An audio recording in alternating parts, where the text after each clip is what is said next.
It's not like talking. It was just saying words. It's just saying a particular syllable. Then there's a magic toad next, and then there's a magic camel. No, that was unbelievable, Michael. It was unbelievable. Probably AI. It's AI. It didn't look like AI. I was really wondering about it. Social media is never free. It's a product. And they're trying to sell you a product, or you're the product. The point of work is to have noble leisure. Some people have more moods than other people, and some people are very moody. God, grant me the serenity to accept the things I cannot change. And I have to force myself to get into practicalities. When I have to get into practicalities, I'm like... Would you love to experience more joy, more happiness, more well-being in your life? Feel better? Naturally, without drugs? No, you don't want to? No. If you want to stay depressed, don't listen to this podcast. There's really no need for it. But if you want to feel better, then keep listening. We're going to be diving into natural ways to feel more joy that you can do in your life whenever you want. So welcome, welcome, welcome. I'm Michael McIntosh, and this is Sister Shireen, and we are spiritual teachers with about 60 years experience between us. So we do lots of meditations and courses, trainings, and all these different things, retreats and everything else to help people feel happier and more spiritually awakened. So welcome, welcome, welcome. Hello, Shireen. Hello, hello, hello, hello. Hello, hello. How are you doing? Great. Doing great. Thank you. Praise the Lord. How about you? Doing great. Feeling pleasantly amused by the wonders of life. It's a good place to be. It's a good place to be. It's either that or pleasantly or unpleasantly disturbed by the chaos of... That's a little secret right there. It's a better option. Better option. Yeah, only two options, right? Yeah. So whatever you're feeling is a better option. Yeah. So a lot of our happiness or lack of happiness comes down to our perspective on life. And before the podcast yesterday, Shireen and I were talking about what we were going to talk about. And, there was all kinds of stuff, going on in different situations and challenges, as life has for all of us in different ways. And we decided just to focus on being in joy again and again and again. And we're going to get into this more. We have this little magic timer here, which basically is, I think it's meant for counting people or things or something. But we can use this for counting powerful thoughts. And I'm up to 11,179 so far today. So I feel great, right? Because I've been thinking... 11,000 or 1,100? Sorry, 1,100. Sorry, 11,100. 11,000 would be quite ambitious, actually. No, 1,100, actually. 1,179.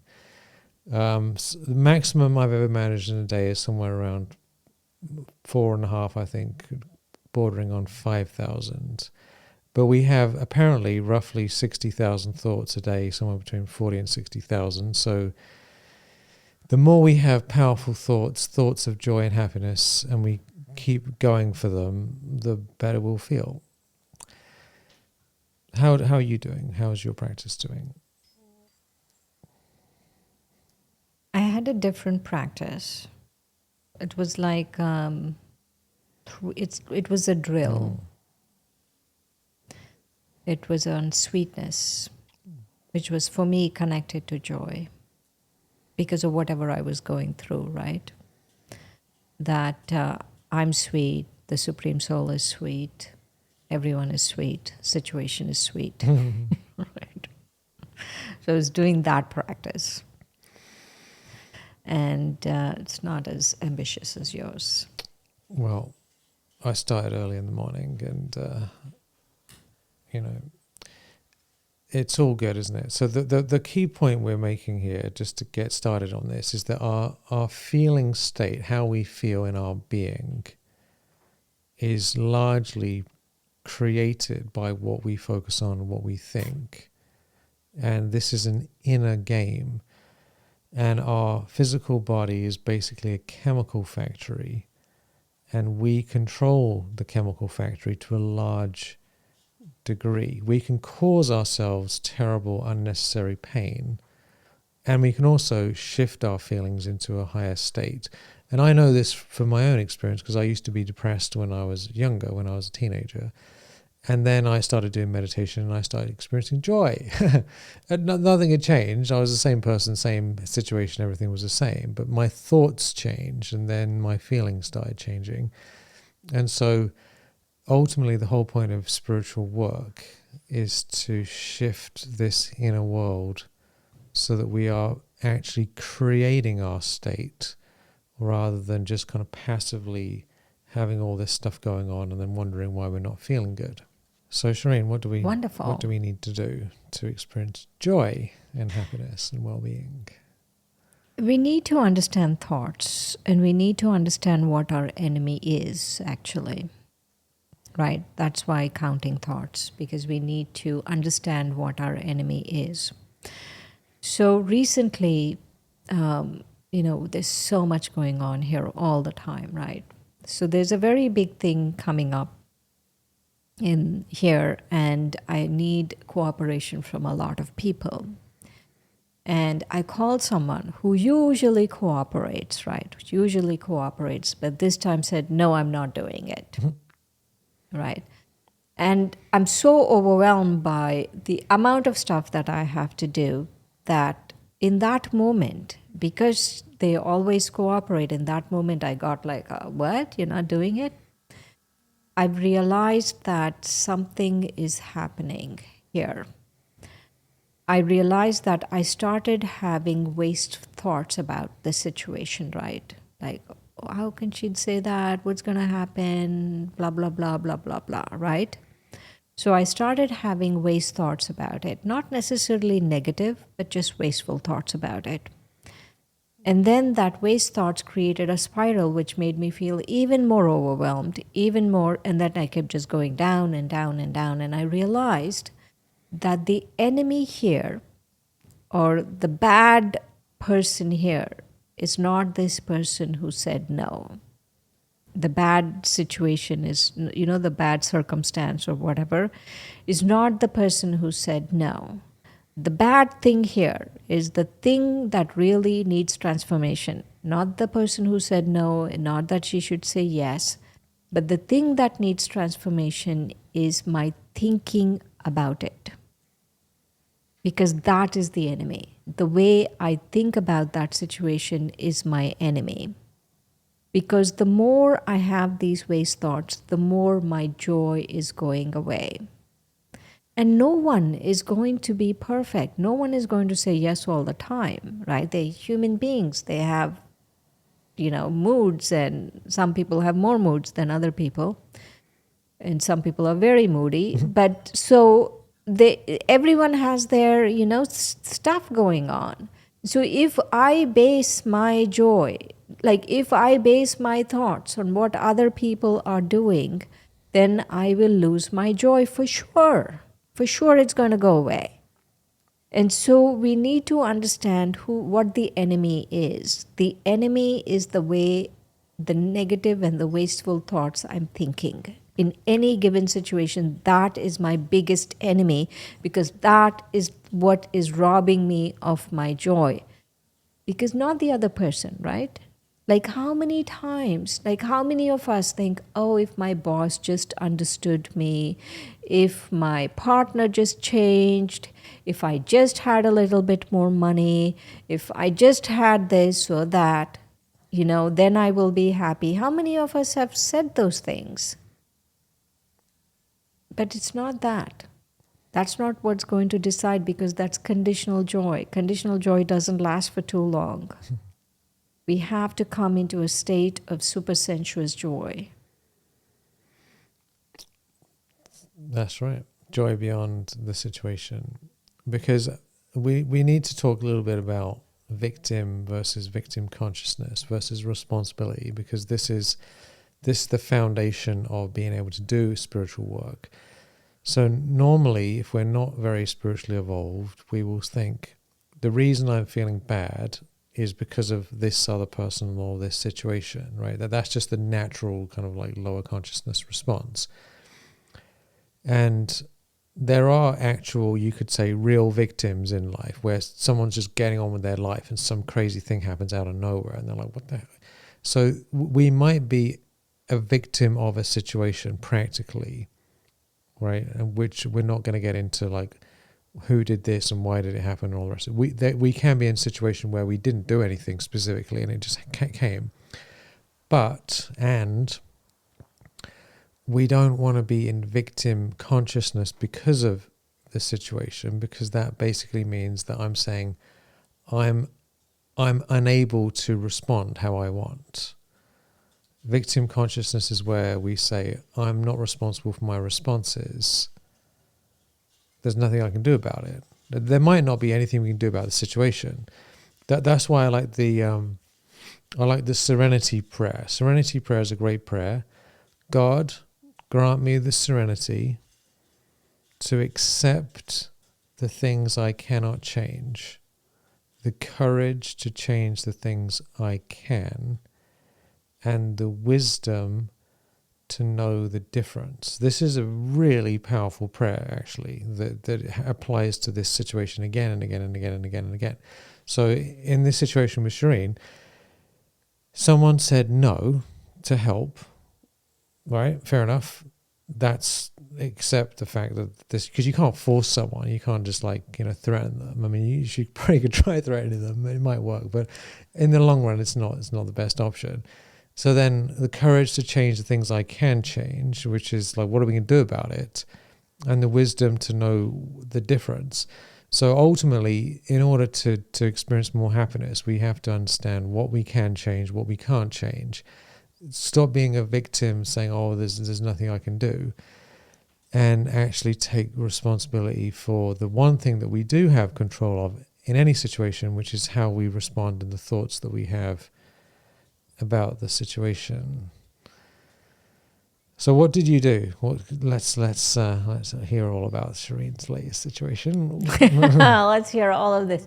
No, I didn't do anything. I just realized. Did you threaten her? Did you figure out a way of threatening her to make sure she did?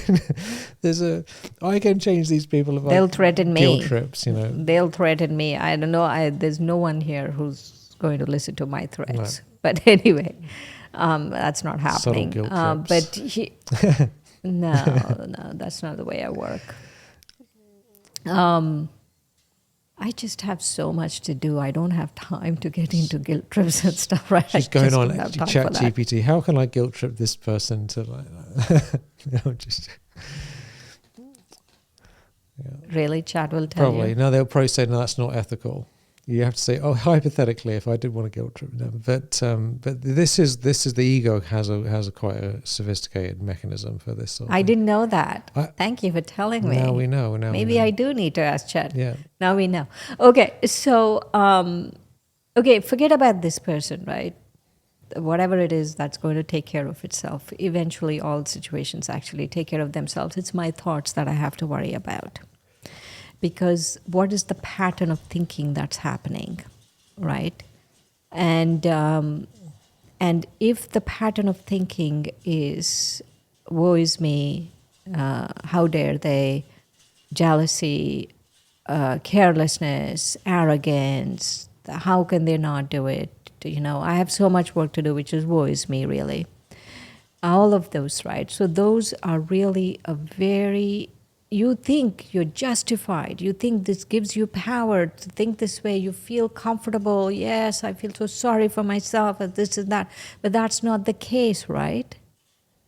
Because all you're doing is sabotaging your joy. So I've decided every thought is my responsibility, and every situation is coming to tell me, show me what's going on at thought level. What are my thoughts around this situation? So that's what I did. I sat down and looked at all of the thoughts around this situation. I said, no, absolutely not. Don't do that. And just sat in remembrance, right? Remember who I am. Remember the Supreme Soul. Remember I'm fine. Everything is fine. It's not the end of the world, right? Nothing's happening here. And then my joy really returned. other things happened. But in that situation, my joy really returned. That's beautiful. Briefly. So you just basically figured out how to come back to what? I'm doing a journal. Mm-hmm. I did the journaling prompt in that. You want to hear the journal? Let's have the prompt. So it's a journal I got as a gift. Here. And this journal is not available for sale, though Michael keeps telling me I should put it up for sale. Okay. And it's a year of sacred practices, so there's 52 practices in this journal. And I'm doing Week of Joy. Every week has one practice. So Week of Joy. And there's a knowing, a being, and a doing. Knowing, so it's like this, right? We have knowing, being, doing. So that's knowing, that's being, and that's doing. Okay. Knowing. Joy flows from your connection to the divine. Happiness is not fleeting. It is your original nature as a soul in remembrance. Being. Let divine joy fill you. I am light-hearted. I am connected. I radiate inner delight. Doing this week, consciously return to your joy when challenges arise. Smile from deep within your being and allow that smile to uplift others too. That's beautiful. So I did the journaling on this. And I did the being part. I'm fine, I'm lighthearted, I'm connected to the divine, everything is fine. And I went in front of the mirror and gave myself a big smile. I was fine. Yeah. Smiling is a good thing to do, isn't it? Just a forced smile. That sounds really, it does work. That sounds really cheesy, but it does work. It always worked for me, right? Like if something happens, I just go in front of the mirror and give myself a big smile. And I'll continue to smile till I feel better. This is a William James psychology experiment. He was saying, are we smiling because we're happy, or are we happy because we're smiling? And it comes back to the sanskaras thing we talked about in another episode. That when we think good thoughts or we do good things, it affects us, so it goes round and round. Whether you do the thing and you're not feeling it, it'll create the feeling, and the feeling will create the action. But they both affect each other. So it's good to do on both sides of the spectrum, because everything affects everything else. And the interesting thing about happiness and joy and well-being is that joy and happiness is what's called an emergent property. And by the way, if there's noise you can hear, it's because of all this things that are going on outside. Crickets? Not crickets, there's actually lots of wind. But anyway, joy, happiness, well-being, success, wealth, whatever it is, anything that is in our life that we're feeling and experiencing is an emergent property of other things. So we often try and get straight to the thing. How can I get straight to the thing? Normally you can't get straight to the thing. The feeling of happiness and joy is a result of other things that we do, and it becomes that. So, for example,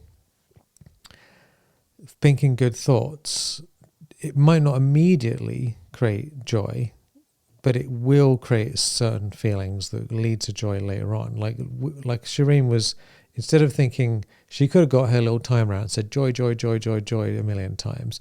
But she didn't. She thought sweetness over and over again, because sweetness led to joy, right? So it's not like a one-to-one connection. Normally there's getting up early, doing practices, letting go, having forgiveness, accepting what we can't change, having the courage to change the things we can change, eating well, taking responsibility for our life, finding solutions, all these different things. There's a whole number of different things. When you stack them on top of each other, it leads to this feeling of joy and happiness and well-being. It's not just one thing. That we live in a one-step society where, because of like what lotteries and pills, people think if I just take this pill or drink this glass of whiskey or whatever, it's going to lead to a state change, because there are one-step things like that, right? You take a drug or you do something and but it's known, right? Alcohol is a depressant. Like initially, yes, but the after effects of alcohol is depressing. It's true. Do you know any alcoholic who's happy? No, they're happy drunks, but there's not happy alcoholics. No. So, but the point is that there's this idea that there's a one-step solution to a lot of things. Like if I buy a lottery ticket, I can become a multi-millionaire. If I do the drink or do the drugs, then I can experience this state. But in real lasting experiences, it's not one step. It's multiple things stacked on top of each other that eventually emerges as happiness and well-being. Michael, can I interrupt you for 1 second? You were talking about lottery, right? What you're saying is so important, but let's talk about this. Double click on the lottery business. So first, let's say you keep buying tickets, and there are many, many people who kept buying tickets, never won the lottery. But let's say you were lucky enough to win the lottery. Right? Or unlucky enough. So maybe. now... Or unlucky enough, whatever it is. So now you have money, right?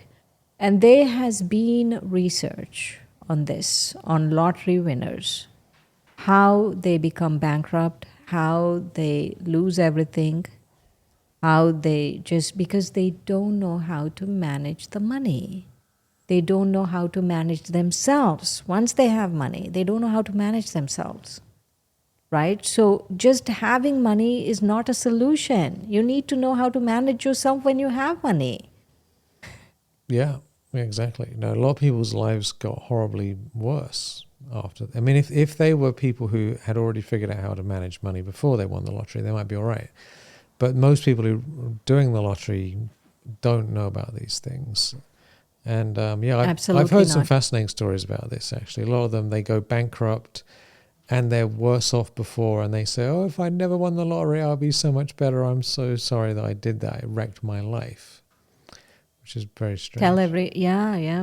Here, actually, there was someone here in Florida who got killed by his girlfriend or something for the money he had because he won the lottery. If he didn't win the lottery, he would still be alive. Right? That's a really bizarre story, but that's a true story. And one thing, though, right, about managing, about success, about thinking I want something, these are things that we really need to deeply think about, right?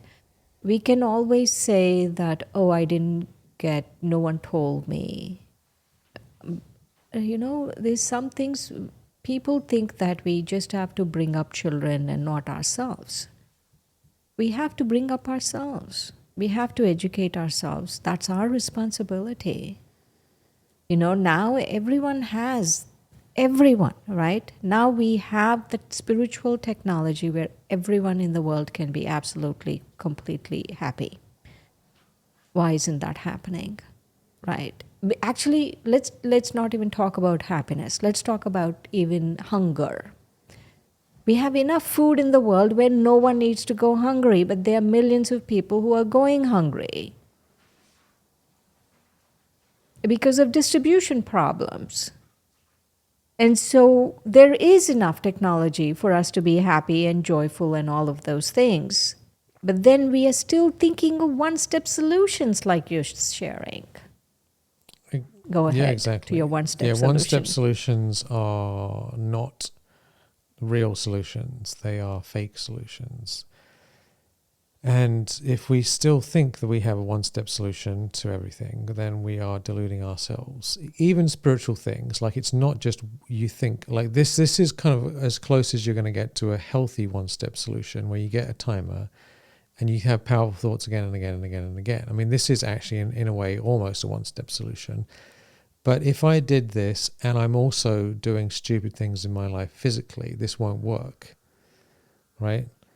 Because I need to also avoid bad things that are going to harm me that I'm involved with. You know, like if I'm having unhealthy relationships, or I'm watching stupid nonsense on the internet, or I'm, you know, eating the wrong food, or I'm doing something that's going to make me anxious, or whatever it is, then this is not going to work, right? So in order for our personal growth to actually have a genuine effect on us, we need to look at what are the harmful behaviors that I have that are wrecking my life that need to stop. But another podcast I wanted to do, we're going to do another time, is what is my happiness kryptonite? In other words, what are the things that I'm doing that ruin my happiness? You know, like Superman, if he's connected to kryptonite, he loses all his magic powers. We have natural happiness, actually, but it's being sabotaged by certain behaviors or certain thinking leakages, patterns, you know. So we're going to get into that another time. But so in order for us to feel more joy, on one hand, we need to remove the things out of our life that we're in control of that are harming us. And then on the other hand, what are all the behaviors, systems, and practices that over time are going to lead to sustainable well-being? So sustainable well-being. I like those words. It has to be sustainable. Yeah, sustainable, long-term solution to our real issues. And so it's worth thinking about this for yourself, right? What are the things that are harming you that you can remove, that are in your control? So if it's not in your control, then you just have to accept it, right? But if it is in your control and you're still sucking up, putting up with it, then what's all that about? That's a big topic in itself, right? We haven't got time to get into that today, but we do have to look at these things, because if we have a situation which we could move away from and be freed from, and we're still putting up with it and it's ruining our joy, then it needs to be dealt with. You know, a lot of spirituality is about having the courage to actually deal with things. You know, it's not about spiritual bypassing. So, it doesn't matter, everything's fine, I'm a spiritual being. That's not proper understanding. So what are the issues that we can get rid of? And then what are the things that are going to help you feel better? So like, for example, I got up this morning at 4 a.m. and I did my practices and I felt great, you know, because I have all these practices that I do. And I'm like, yeah, I feel great. And then I did some recordings, things that I haven't been doing, which I felt good about because that's taking action, right? Then I went for a walk. I listened to some spiritual teachings. I went for a walk. Then I came back and I joined a group. And then I did some other stuff that brought me joy. And now I'm doing this, right? So I'm doing things with my actual day that bring me joy. If I was spending the whole day watching YouTube videos, then I would feel depressed, right? But instead I'm thinking good thoughts again and again and again with my clicker. And I'm actually doing things that are uplifting and inspiring and service to others. One of the biggest things that actually causes happiness is helping other people. So a lot of people say, oh, I'm too depressed to help anyone else.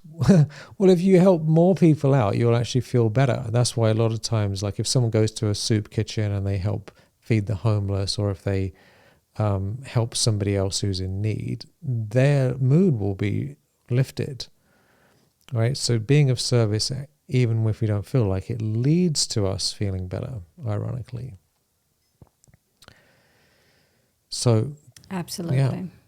So what are all the practical things? This is a big topic, by the way, but it's worth making a note of. What are all the things you can do that create a sustainable well-being? But you can tell us what you do to stay in your joy, because you've been doing this for years. It's my original state now. Remembering the Supreme, really brings me a lot of joy. Just chilling, just being, just being, contemplating my life, contemplating the soul, really, contemplating the soul, seeing how eternal I am, how imperishable I am, doing my practices like the clicker, which I don't know where that went, but that brings me joy. Doing service brings me joy, helping people. Mangoes? Mangoes, yes. Mangoes give me joy. Good mangoes bring joy. As long as they're good mangoes. The problem is if you've had really good mangoes like we have, India has the best mangoes in the world by far.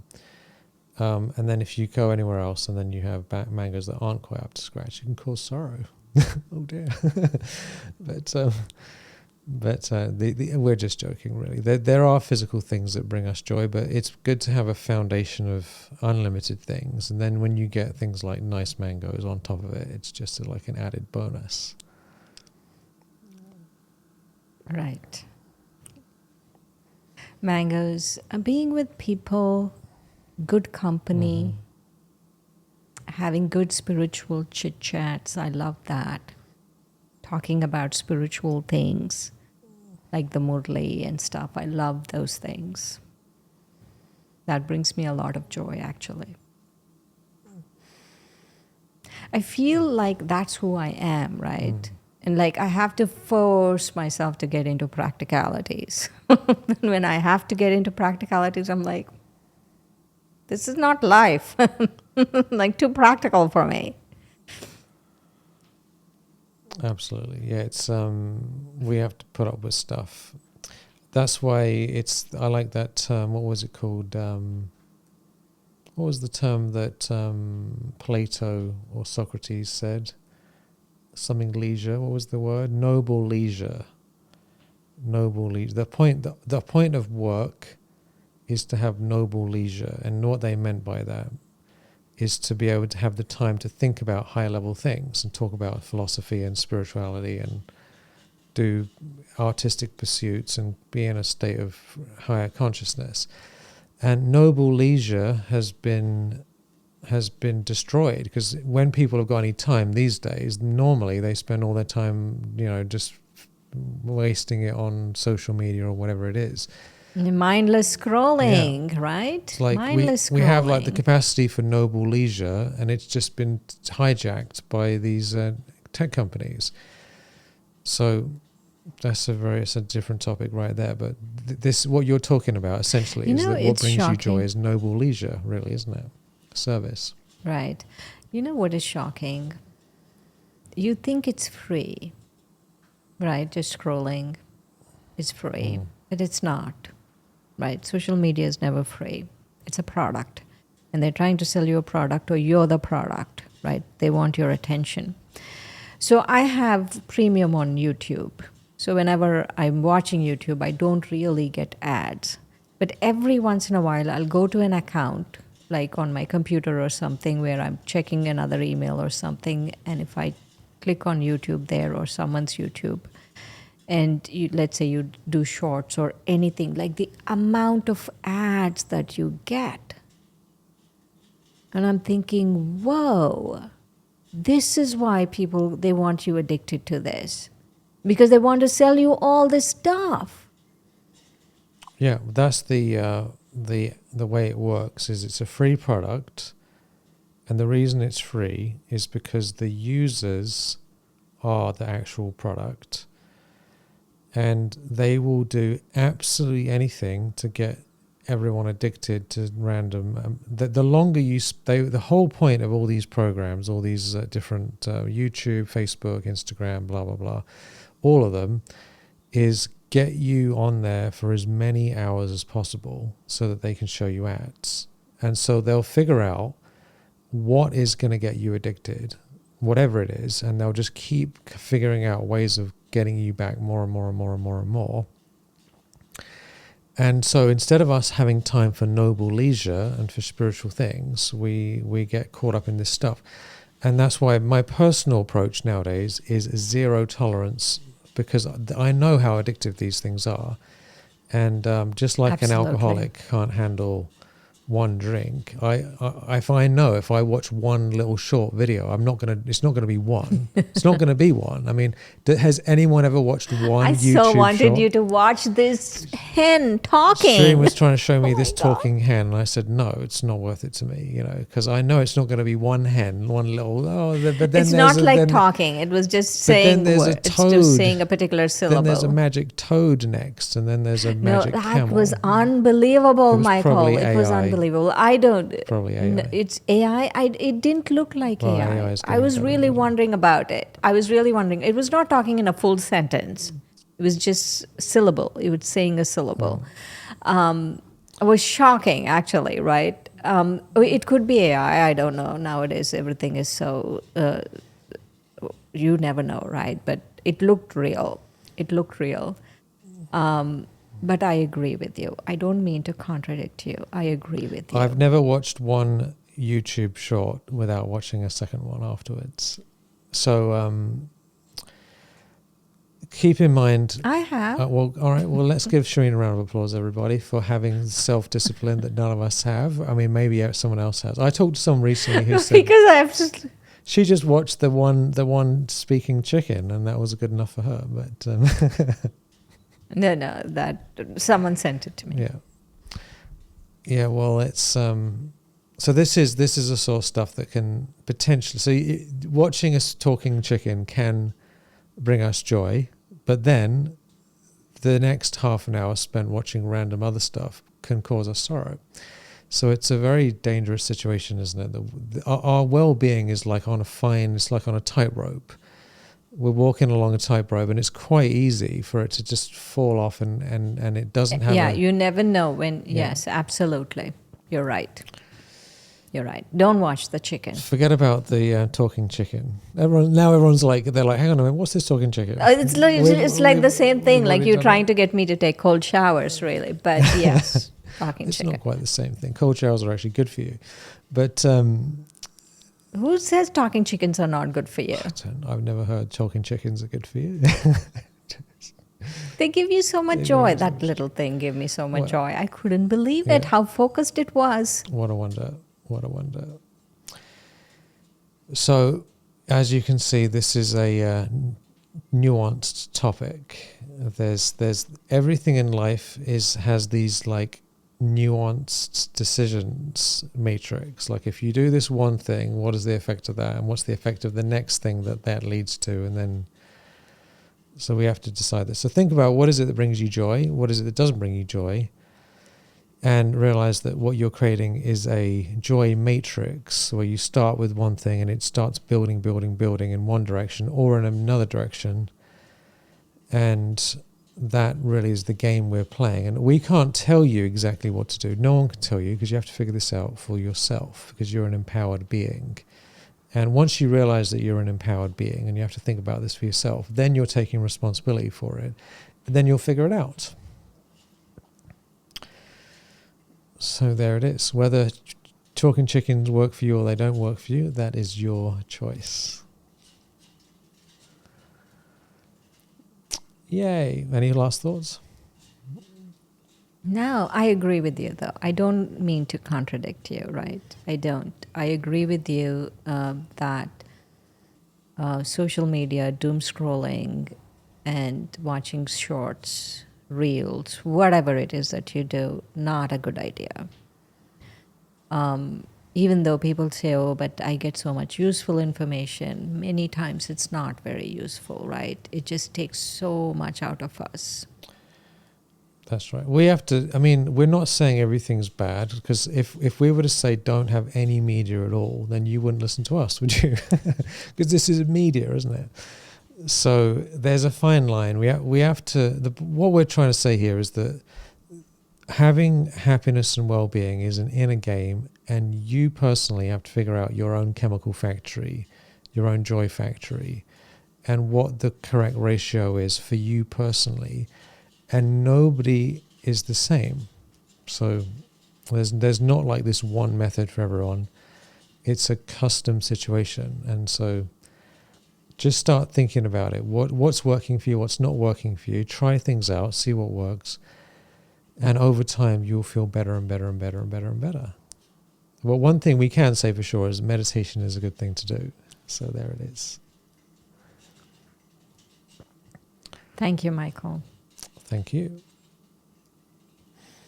Shireen is a joyful being.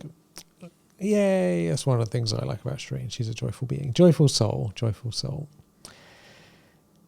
So let's have a blessing. That's my nature. Joyful What being. is your nature? What's your original nature? I think I have lots of original natures because we all have all. I have joy, happiness, peace, love, bliss. But I do. Peace? I like bliss. I can't say I feel bliss all the time, but it does feel very good for me when I do experience it. And how about peace? Peace is definitely a natural state that I can come into quite easily. Great. Yay. Thank you for being peace. Infinite peace. Because, right, this is ultimately what it is, right? When we are in our original nature, we do affect change. Just me being in my original nature, I affect change. So if you want to change the world, stay at home and feel peace, love, joy, and happiness. It's a good formula. At least you should appreciate, right? Hey, audience, appreciate that we are not selling you something. No, we're not saying, buy this, do this. If you want to feel happiness, just buy a $100,000 magic thing, Right. We're not saying that. No. So I always think it's good to, whatever you do, it's good to be of service for free. So no one can complain to us, oh, you're just after the money. We're like, no, we're going to keep giving blessings and service for years and years and years to the rest till we die, in one way or the other, out of love in our hearts, because it brings us joy, and we know that being of service is very important, and it makes the world a better place. So that's one secret that you can do. How can you help other people in some way? Because that will actually lead you to feel better and better and better. Yay. All right. Should we do a blessing? Blessing. Why don't you read this blessing on joy or happiness? Joy. Let's see if there is a blessing on joy. Let us see. Happiness. You've found that the secret to joy is to fill each moment with meaning and love. This happiness, a powerful nourishment, has made the difficult seem easy and the heavy feel light. You share this joy generously through life's ups and downs. So, wishing everyone happiness, peace, love, well-being. Figure out your own methods. One thing we know for sure is if you consider yourself to be a soul and you remember God, it's going to lead you to joy. So, much love. Talk to you soon.